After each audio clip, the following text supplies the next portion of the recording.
¿Qué tal, familia? Muy buenas noches, me da gusto que estés conectado. Vamos a iniciar este estudio dando continuación al Salmo número 69 y vamos a empezar a leer desde el verso 4 y vamos a estudiar cómo es que Dios, en medio de la desesperación, ¿sí?, Él tiene unas palabras para nosotros. En medio del sufrimiento, Él tiene palabra para nosotros. En medio de la adversidad, Él tiene palabras de aliento para cada uno de nosotros.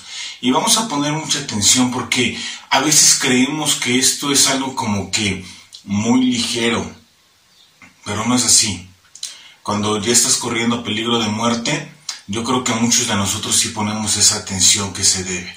Cuando nosotros ya estamos en medio de un problema grande, entonces empezamos a abrir nuestros oídos, ¿sí?, a la voz de Dios. Y creo que aquí es muy importante que tanto tú como yo podamos aprender, incluso en cuanto no estemos pasando por esas situaciones que son tremendas, que son terribles, ¿sí?, y vamos a prestar atención a lo que Dios pues quiere enseñarnos, ¿no? Y poder utilizar, ¿sí?, la palabra de Dios en el momento adecuado, ¿sí? En ese momento en que necesitamos esas palabras de aliento, es necesario poder recordar la palabra de Dios y ver cómo es que Él, en su perfecto diseño que tiene, ¿sí?, nosotros podemos confiar. Cómo nosotros podemos confiar en el amor, en la fidelidad, en sus promesas, ¿sí?, de que Dios va a estar ahí para sostenernos en medio de la adversidad, ¿sí? Así que tengamos nosotros esa atención y esa lucidez, ¿sí?, a la palabra de Dios y permitamos que ésta se vuelva real en nuestras vidas, ¿va? Entonces, vamos a iniciar la lectura en el verso 4 que nos dice: se han aumentado más que los cabellos de mi cabeza los que aborrecen mi causa. Se han hecho poderosos mis enemigos, los que destruyen sin tener por qué. ¿Y he de pagar lo que no robé? Y podemos ver cómo David realmente había seguido el consejo, había seguido el designio de Dios, porque realmente Dios había puesto a Saúl por rey. Pero ¿qué está pasando aquí? ¿No? Pues él dijo: no voy a levantar mi mano contra el ungido de Dios, ¿sí? ¿Y qué es lo que está pasando? Todos van en contra de él, ¿no? Porque recordemos que Saúl es rey, aunque también David ya había sido ungido en este momento, ¿no? Pero tenemos que tener nosotros presentes que, pues, quien tenía que quitarlo del trono era Dios, no era David, ¿sí? Y David tenía esa claridad, entendió perfectamente qué es lo que Dios estaba esperando de él. Fueron momentos tremendos para David porque tuvo que huir. Tenemos que recordar las cosas que le pasaron, ¿no? Cómo es que Saúl lo intentó matar varias veces, ¿no? Hasta una lanza le mandó, ¿no? Y salió huyendo este David, ¿no? Pero no solamente ahí, porque el rey pues da la orden y todos salen, ¿no? A buscar para entregar la cabeza de David, ¿no? Pero aparte tampoco queda ahí, porque incluso los que pues no tienen nada que ver en la bronca, pues con tal de poder pararse el cuello, de estar en una posición buena con el rey y de favor, pues están incluso buscando que si me lo topo, pues voy a intentar darle cuello a fin de ¿qué? Pues de poder llevar la cabeza de David ante el rey, ¿no? Y ha de ser bien tremendo tener que salir huyendo de un lugar, ¿sí? Por X, Y o Z de circunstancias, ¿no? En este caso porque lo iban correteando, ¿no? O le iban buscando matarle, ¿no? Pero ha de ser muy tremendo salir huyendo de un lugar, ¿no? Porque te enfrentas ante la desesperación, el no saber qué es lo que va a pasar, ¿sí? Pero en esos momentos de adversidad es cuando cada uno de nosotros debemos de confiar en Dios, ¿sí? Y aquí en este verso 4 nos describe, ¿no?, realmente cuál es el problema, ¿no? Dice: se han aumentado más que los cabellos que mis enemigos, ¿no? O las personas que aborrecen, ¿no? Y es algo que es sin causa, porque realmente David está, pues, buscando honrar al rey, ¿no? Salía, peleaba por él, ¿no? Pero los celos entraron ¿en quién? En Saúl. La envidia entró en Saúl, ¿no? Mató Saúl mató a 1000 y David a sus 10,000, ¿no? Que eran cosas que sucedían, ¿no? En ese momento, ¿no? Y que pues a los ojos del rey no eran como que algo muy grato, ¿no? Pero imagínate vivir en esa cantidad de estrés, ¿no? Donde muchas personas simplemente te odian, ¿sí? Y te odian sin causa, porque tú estás actuando de la manera correcta. Y a una escala mucho, mucho menor, ¿sí? Nosotros podemos ver cómo la gente nos odia, ¿no? Cómo la gente no le gusta nuestra manera de pensar, aunque esta, ¿sí? No sea en contra de estas personas, ¿no? Y por ejemplo, ahorita que es el mes del orgullo, ¿no? Pues tú ves pura terapia por todos lados, ¿no? Anuncios, marcas ahí en las redes sociales, ¿no? Sintiéndose bien orgullosos, y tú dices, ¿qué onda con esto, no? ¿Por qué existe solamente un Día de la Madre y existe un mes para estas cosas, ¿no? Pero te quedas tú día 6, ¿no? Y si tú expresas tu manera de pensar, te acusan como si fuera un discurso de odio, ¿no? Cuando realmente simplemente tú estás dando tu punto de vista a algo que sucede actualmente, ¿sí? Y que sabes que pues no deja algo bueno, ¿no? Pero estas cosas pues no deben de ser. Nosotros tenemos que tener esa claridad, ¿sí? De poder hablar, ¿sí? Hablar con amor como lo hacía nuestro Señor. Hablar a lo mejor un poquito fuerte, también como lo llegó a hacer nuestro Señor, ¿no? Pero siempre con respeto, ¿no? Porque al fin y al cabo nuestro Dios ama a estas personas, ¿sí? Aunque no ama su manera de actuar, ¿sí? Aunque no ama su manera en que viven, ¿sí? Y nosotros tenemos que tener pleno control también de nuestra boca, de poder anunciar el Evangelio, pero de una forma en que Dios, ¿sí? Pueda revelarse a su vida, ¿no? Sin ocultar nada, ¿no? Hablar lo que Dios muestra y lo que Dios enseña, ¿no? Pero siempre buscando pues el bienestar de la persona que está recibiendo el Evangelio, porque al fin y al cabo lo que nosotros deseamos es que ellos sean salvos. Y aunque este tipo de gente te llegue a odiar, ¿sí? Porque realmente eso pasa, después tú te das cuenta cuando hablan y la forma en que hablan de Dios, de las personas que buscan amar a Dios, pues tú dices, ¿qué onda? Realmente pues no te hago absolutamente nada, y tú estás duro y duro y buscando incluso leyes que prohíban la entrada de la Biblia a las escuelas. Por ejemplo, esto es algo que pasa en Estados Unidos, ¿no? Buscando que no haya algunos discursos, incluso que no tienen nada que ver con lo que es el movimiento, pero para ti eso te ofende, ¿no? Y en esta época, pues nosotros tenemos que hablar, ¿no?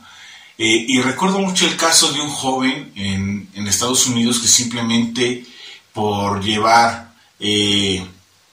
una playera que decía un nombre, es aquel que tiene cromosomas XY, ¿no?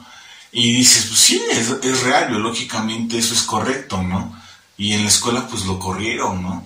Tú dices, bueno, ¿qué está pasando, no? ¿Cuándo es que se perdieron esos derechos a poder esa libertad de expresión? Porque es algo que es propio de la biología, sin un conocimiento básico, ¿sí? Pero también cuándo es que se perdió esa libertad de poder expresar lo que uno piensa, ¿sí?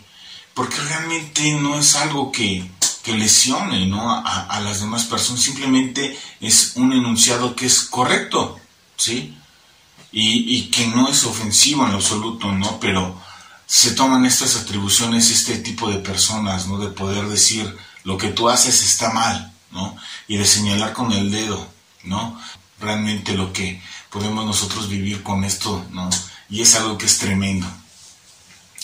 Pero tenemos nosotros que tener en cuenta que aunque la gente nos pueda llegar a odiar, porque esto es algo bien leve, ¿no? Y con terceros si dices, pues igual y me vale, ¿no? Lo que llega a pensar X, Y o Z persona, ¿no? Pero eso también va a pasar. desafortunadamente con aquellos que no quieren reconocer a Jesucristo como su Señor y su Salvador. Tristemente. Es por ello que nosotros debemos de tener esa entereza de seguir hablándole a aquellos que amamos, ¿no? Como nuestra familia, porque el Evangelio muchas veces causa esa división, ¿no? Entre padre y madre, o entre hijos y padres, ¿no? Como lo expresa nuestro Señor Jesucristo, ¿no? ¿Por qué? Porque ya no puedes convivir con lo mismo o hacerlo de antes. Y es algo que es muy triste y lo puedes ver desde cosas pequeñas, ¿no? Es que ya no va a las fiestas porque sacamos los pomos, o en cuanto sacamos los pomos, pues siempre se va a la familia de X, Y o Z, ¿no? Y pues ya mejor ni lo invites, ¿no? Ya ni mejor ni le hables, ¿para qué le dices si de todos modos va a poner caras o esto, ¿no? Aunque la otra persona realmente no lo haga, ¿no? Simplemente ve que está pasando esto y pues dice, nos paramos y nos vamos y ya, y está en su derecho esa persona, ¿no? O aquellos que le dicen, si tú no dejas de ser cristiano, pues no te voy a heredar absolutamente nada, ¿no? Y realmente cuando alguien expresó esto, es de que si no, mi papá me va a quitar mi herencia. Yo dije entre mí, ¿qué te pasa? Si la herencia que tienes tú en Dios es mucho más grande que cualquier cosa que puedas tener aquí en esta vida, en este plano terrestre, ¿no? Pero a veces nos vamos en banda y no dimensionamos realmente lo que es Dios, ¿sí? Y de lo que muchas veces nos perdemos, ¿no? Y dije, y por otro lado, incluso ya viéndolo en la carne, dije, pues chales, ni que fuera un montón, ¿no? Porque aparte eran un montón de hijos y pues sí les iba a tocar ultra leve, ¿no? Pero el dinero pues se les fue de las manos, literal, ¿no? Pero bueno, dices tú, ¿qué onda? ¿No? La gente te va a odiar por seguir a Jesús. En algunos casos sí, porque exhibe su manera de vivir. Pero realmente lo que tiene Dios para ti, tu vida es mucho más grande, ¿sí? De lo que este mundo puede ofrecer. Y esto es algo que nosotros tenemos que tener presente en todo momento. Al vivir bajo esa presión, David, pues sí fue algo, yo creo, tremendo, ¿no? El vivir con un estrés constante de estar huyendo. Y quiero que tú entres en sus botines por un momento, o en sus sandalias como en ese entonces, ¿no? Por un momento, y te sitúes en esa situación de estar huyendo por tu vida, ¿no? Para salvar tu vida. Y cuando tú crees que pues todo va a venir a bien, porque un pastorcito de 16 años que venció a un gigante, que se encontraba como uno de los principales guerreros del rey, que siempre le obedeció, le amó al rey, ahora se encontraba perseguido por Y es tremendo, dejar a su esposa, porque ya tenía una esposa, ¿sí? Y tener que dejarla, ¿no? Es algo que es tremendo, ¿no? Y dice, se han hecho poderosos mis enemigos los que me destruyen. Y es lo que te digo, aquellos que buscaban congraciarse con el rey, o que buscaban ellos, pues, tener amistad con el rey, dijeron, buscamos la cabeza de este cuate, ¿no? Y es algo tremendo, realmente ellos no tenían, como dice el dicho popular, no tenían vela en el entierro, ¿sí? ¿Y qué es lo que pasa? Pues se consiguieron la suya propia, ¿no? Para buscar atentar contra la vida de David. Y esto, pues es terrible. Y también nos dice, y he de pagar lo que no robé. David, siendo inocente, fue tratado como alguien realmente que era culpable. David no había participado de ningún complot contra Saúl. Pero ¿qué es lo que está pasando aquí? Se le hizo responsable por ello, aun cuando él siempre estuvo actuando de una manera buena ante él. Realmente cuidaba del rey. Y ahora es perseguido a muerte. Por eso expresa, estoy de pagar lo que no robé. Y muchas veces el cristiano también va a pasar por situaciones que a lo mejor tú dices, pues yo no me he buscado esta situación, pero ahora estoy inmerso en esto. Y vas a tener que seguir confiando en Dios, porque Dios ha de querer que aprendamos algo de esas situaciones. Recuerda que todo nos sirve para bien. Y aunque es difícil, nosotros tenemos que entender esto. Dios está obrando, ¿sí? Y Él va a hacer su voluntad. Él es Dios, no nosotros. Así que confiemos en la esperanza que nos ofrece de que Él ha de cuidar nuestro pie, que ha de cuidar nuestro camino, ¿sí? Y nos va a guiar por el lugar correcto. Así que no te desesperes si es que te encuentras en estas situaciones. Confía en Dios. Ahora vamos a leer los siguientes versos del 5 al 12 que nos dicen: Dios, tú conoces mi insensatez y mis pecados no te son ocultos. No sean avergonzados por causa mía los que en ti confían, oh Señor Jehová de los ejércitos. No sean confundidos por mí los que te buscan, oh Dios de Israel. Porque por amor de ti he sufrido afrenta, confusión ha cubierto mi rostro. Extraño he sido para mis hermanos y desconocido para los hijos de mi madre. Porque me consumió el celo de tu casa, y los denuestos de los que te vituperan cayeron sobre mí. Lloré afligiendo con ayuno mi alma, y esto me ha sido por afrenta. Puse además cilicio por mi vestido, y vine a hacerles por oprobio. Hablaban contra mí los que se sentaban a la puerta, y me seguirían en sus canciones los bebedores. Lo que David está haciendo aquí es confesar su pecado y sus faltas. Está él apelando a la misericordia de Dios, y esto es algo que nosotros tenemos que tener siempre presente, porque muchas veces decimos, pero ¿por qué yo? ¿Sí? ¿Por qué me está pasando esto a mí? Bueno, realmente no somos perfectos y tenemos fallas en nuestro caminar, ¿sí? Primero apela a la misericordia de Dios en todo momento, ¿sí? Pide que Él tenga gracia sobre ti, ¿sí? Y pídele al Señor en los tiempos de angustia que Él esté guiando tu caminar y tu paso a paso. Él está declarando, mis pecados no te son ocultos. Y esto es algo también que nosotros tenemos que tener muy claro, ¿sí? Dios conoce nuestro corazón, nuestra manera de caminar y nuestra manera de actuar. Tenemos que entender que Él lo sabe absolutamente todo. Y si lo sabe todo, pues sincérate con Él. Pídele perdón, tómate de su mano, ¿sí? Pídele perdón, tómate de su mano y camina con Él. No sean avergonzados por mi causa mía, los que en ti confían, también declara el salmista, ¿no? Y es que la preocupación de David no era simplemente, ¿no?, el efecto que iba a tener sobre él, sino especialmente el efecto que iba a tener también sobre el pueblo de Dios. Y es que la idea de avergonzar a los que buscan a Dios, pues le resultaba algo que era simplemente doloroso, ¿sí? Y es de que muchas veces pasa, ¿no? Pues es que si esto le está pasando a este cuate, pues a mí cómo no me va a pasar, ¿no? Porque muchas veces nosotros miramos y medimos, ¿no?, conforme a nuestros ojos, pero esto es algo que debe de cambiar, ¿sí? Tenemos que entender que Dios siempre busca ejercer su justicia y nosotros tenemos que alinearnos a ella. También menciona, oh Señor Jehová de los ejércitos, y esta es una frase, ¿sí?, que da 3 designaciones para Dios, ¿no? La de que Él es el Señor del universo, ¿no? Él es el Señor, es el Adonai, ¿no? Pero también es el Señor del pacto, es Jehová, es Yahvé, ¿no? Pero también es guerrero, ¿no? Él es el Señor de los ejércitos, el gran Sebaot, ¿sí? Y esto es algo que nosotros tenemos que tener en mente. Él es Señor por sí mismo, ¿sí? Pero también es tu Señor por quien es Él en tu vida, pero también es el Señor de los ejércitos y Él es el que va a salir al frente en cada uno de estos problemas, ¿sí? Y también nos menciona, confusión ha cubierto mi rostro, y es que realmente en esos momentos de donde no sabes por qué estás pasando por esas situaciones, pues realmente hay confusión, ¿no? Porque estás tú buscando y analizando, bueno, ¿en qué la regué? ¿Qué puedo hacer? ¿Cómo puedo corregir? ¿No? Y esto es lo que pasa. Entra uno en ese estado de confusión, ¿sí? Y en ese estado de confusión lo primero que uno tiene que hacer es ¿qué? ¿Sí? Es ir, ¿sí?, a los brazos de Dios y decirle, Señor, yo contigo voy por todas, ¿sí?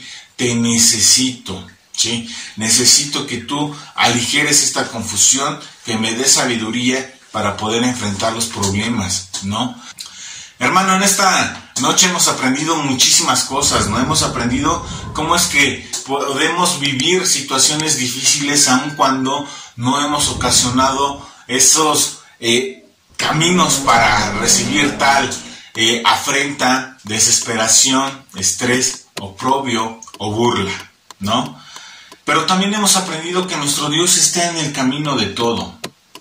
Tenemos que llegar a Él, ¿sí? Con humildad, con un corazón humillado ante Él y decirle: Señor, necesito de tu ayuda.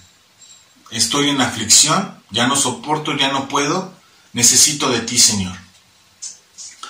Y en esos momentos, ¿sí? Tenemos que recordar, ¿sí? Que nuestro Señor y Dios está ahí para con nosotros.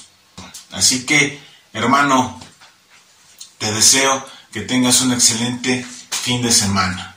Recuerda que el día sábado a mediodía se conectan los más pequeños con Familia Kids. Por la noche estamos estudiando Nehemías. Y el domingo te esperamos con los brazos abiertos, ¿sí? Para ir a la casa del Señor y disfrutar, ¿sí? De Él, alabándole y adorándole con todo nuestro ser.